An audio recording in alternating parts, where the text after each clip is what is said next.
Assalamualaikum warahmatullahi wabarakatuh. Baik lagi di channel Akbar JK. Nah, kali ini kita ada informasi yang sangat menarik sekali untuk kita simak bersama ya.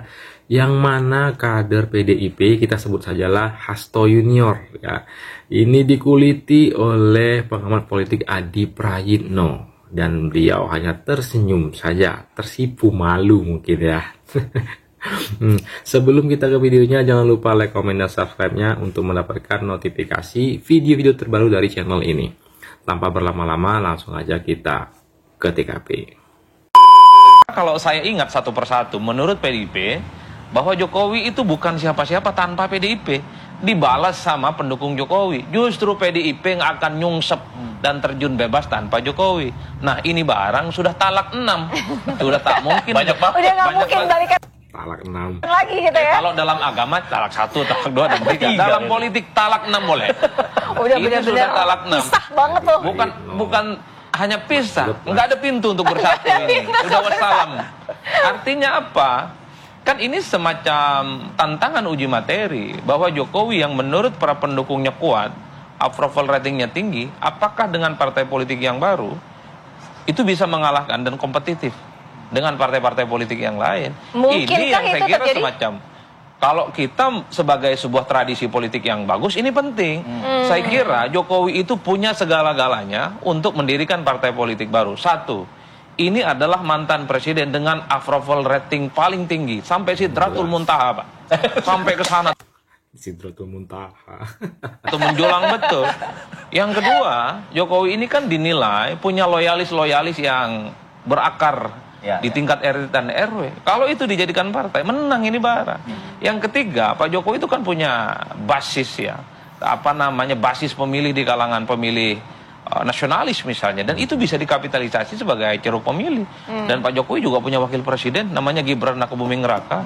Pak Jokowi juga punya gubernur Sumut, Mas Bobi Nasution. Dan Pak Jokowi juga punya gubernur Jawa Tengah, dan katanya juga dekat dengan Bu Hovifah. Mantap ini barang. Kalau dijadikan sebagai partai politik, kita akan cek ini akan menjadi kendaraan politik baru. Jangan berpikir 2009, tapi long term.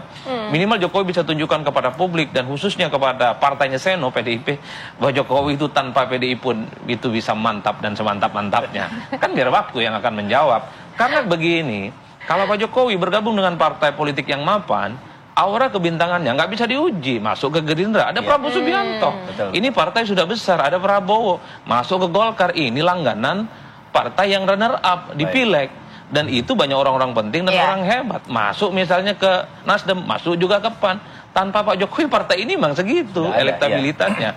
Oleh karena itu menurut saya satu-satunya uji materi untuk melihat Pak Jokowi kekuatan politiknya setelah tak lagi jadi presiden adalah dengan partai politik yang baru. Bahaya nih Pak Jokowi denger langsung mungkin besok nih. Karena begini Pak, kan kita melihat orang-orang penting di negara ini perlu juga menyalurkan perjuangan politiknya melalui partai. Suka tidak suka, negara ini dikendalikan dan dikontrol oleh partai politik. Kalau Pak Jokowi misalnya bergabung dengan partai-partai yang sudah mapan, mau jadi Gerindra, nggak mungkin jadi veto player. Mau ke Golkar, mau ke partai yang lain. Ada tokoh sentralnya. Sudah ada tokoh sentralnya. Ya. Satu-satunya adalah bagaimana dengan cara membuat partai politik baru atau kembali ke PSI seperti dalam tagline dalam Pileg 2024. Kira-kira nih, Pak Jokowi cocoknya buat partai sendiri atau gabung ke partai politik yang sudah ada? Gerindra, Golkar, PAN, atau partai politik yang lainnya? Nah, silakan kalian ketik di kolom komentar. Selanjutnya kita dengarkan penjelasan dari Seno, Aryo Seno Bagaskoro Hasto Junior berikut ini ya, kader PDIP. Mas Seno, kalau kita lihat Pak Jokowi saat dimintai tanggapan, dia mengatakan biar waktu yang mengujinya. Ini kesannya ada tantangan nih dari Pak Jokowi kepada PDIP bahwa ya bisa saja apa yang dikatakan Mas Adi terjadi, bahwa yang membuktikan bahwa nanti saya punya partai sendiri, membuktikan begitu. Ya lumayan kan ada jawaban, biasanya tidak ada jawaban. Jadi ditanggapi beberapa kalimat kan lumayan itu. Nah itu yang, tapi apapun ya biarlah, itu hak konstitusional, hak politik orang mau ngapain ya, mengambil langkah politik semacam apa. Tapi yang pasti kita sudah menjawab dengan tegas apa yang terjadi 1 tahun kemarin. Kalau publik menunggu langkah legal formal kita, ya inilah suratnya, hitam di atas putih, jelas. Nah dalam posisi itu tentu saja kemarin juga satu simbol yang penting yang kita sampaikan, bahwa pada saat pengumuman pemecatan 27 kader itu yang memberikan keterangan adalah para ketua DPD, seluruh ketua DPD partai di seluruh Indonesia yang mencerminkan suara dari arus bawah. Artinya sudah cukup satu lama. Satu suara semuanya menginginkan ya, itu satu ya? suara solid, semuanya mengalami keresahan yang sama bahwa tidak boleh ada kader yang mengkhianati cita-cita partai. Model-modelnya memang seperti Hasto ya, cocok nih kita sebut saja Hasto Junior ya, si Seno ini ya, Aryo Seno Bagaskoro.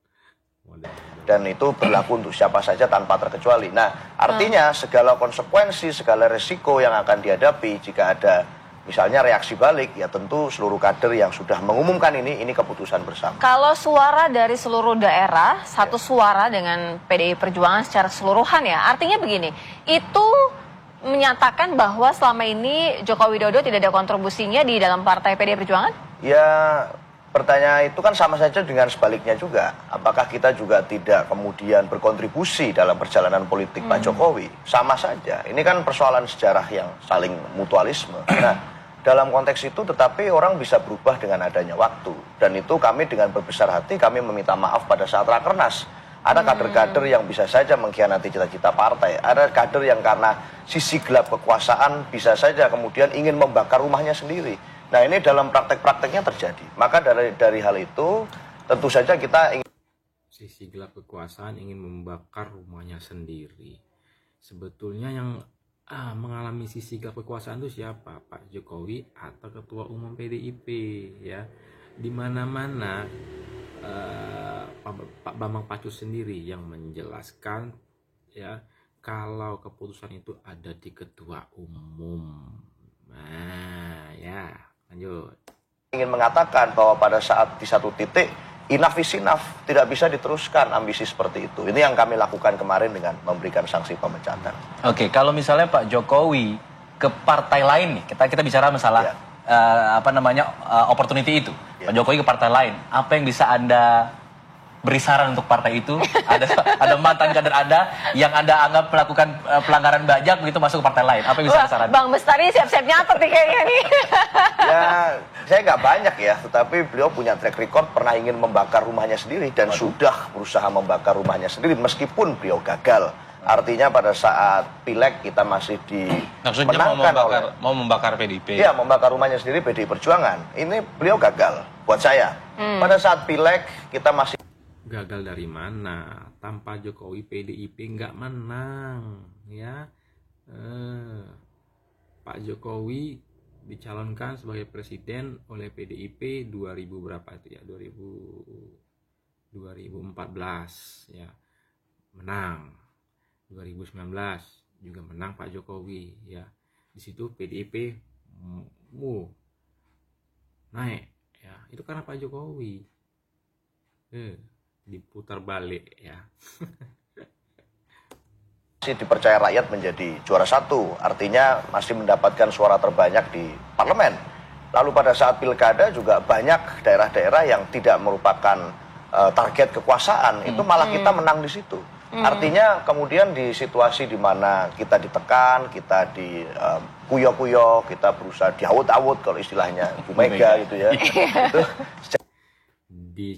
disengain aja kalau bahasa kami ya sama adik pahitnya.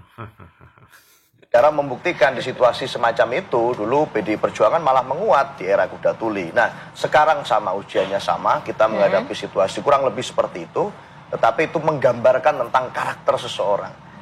Pak Jokowi itu kan sudah lama sama PDI Perjuangan, hampir 25 tahun beliau memanfaatkan dan mendapatkan manfaat gitu dari posisi politik partai. Tapi kalau kemudian beliau melakukan hal semacam ini, artinya bukan tidak mungkin di tempat lain pun juga sama. Itu loh langsung catatan dari Mas Seno, dari Bang Bestari tadi udah dicatat mungkin ya catatan-catatan khusus. Tapi paling tidak Pak Jokowi itu presiden, diatur-atur oleh ketua umum kalian PDIP, ya sudah barang tentu Pak Jokowi ibaratnya tidak mau diatur, dia seorang presiden, cukup satu periode. Kalau periode pertama Pak Jokowi itu jadi presiden, nampak sekali itu instruksi dari ketua umum PDIP itu luar biasa terhadap Pak Jokowi. Nah, ini di periode kedua di akhir masa jabatan ya udah jelas lah Pak Jokowi nggak bisa lagi, nggak mau diatur ya. Nah, itu poinnya. Bang Bestari, apa yang menjadi catatan ya dari Nasdem sendiri mengenai sosok Joko Widodo dalam nantinya ketika akan berparpol gitu ya, masuk dalam satu partai politik? Mungkin saja di Nasdem, kalau tadi Bang Bestari bilang belum mengundang atau tidak mengundang gitu ya. Nah ini jangan-jangan ada catatannya apa nih ya, suruh daftar. Saya tidak ingin masuk ke dalam romantisme masa lalu gitu ya. Tapi memang terkadang perlu melihat catatan-catatan. Ini tanggapan dari petinggi Nasdem ya, Pak Bastari. Agar kita semakin ingat kita sedang ada di mana, berkawan dengan siapa, bahkan juga apa yang kita coba bangun, besarkan, mampukah kita kemudian membuat kontrol yang soft agar apa yang sedang kita pegang itu bisa selamanya berada bersama kita. Partai Nasdem pada posisi hari ini adalah seperti saya sampaikan tadi, terbuka saja. Namun saya sebagai pribadi sajalah, saya tidak yakin Pak Jokowi ini akan dalam waktu dekat memutuskan akan kemana gitu ya, dari apa yang beliau alami. Tentu apapun yang disampaikan, saya kira Pak Jokowi akan mendalami terlebih dahulu apa nih, setelah itu baru mengambil satu keputusan, apakah akan bergabung partai politik yang mana, atau membuat partai sendiri, atau justru meninggalkan ruang-ruang politik yang cukup bising ini, kan begitu. Beliau sudah masuk masa pensiun, jabatan yang beliau pegang itu adalah satu jabatan yang tertinggi yang ada di Indonesia, 2 periode pula. Saya kira catatan biografi sudah sangat panjang.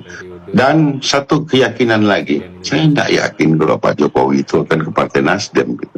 Mungkin banyak partai lain yang jauh lebih menarik daripada Partai Nasdem bila Pak Jokowi masih memutuskan untuk berkiprah di dunia politik. Saya kira itu. Nah, silakan ketik komentar kalian seperti apa terkait video ini. Kira-kira Pak Jokowi nih ya baiknya buat partai sendiri atau gabung ke partai politik yang sudah ada seperti Gerindra, Golkar, PAN, Nasdem, dan partai politik lainnya ya.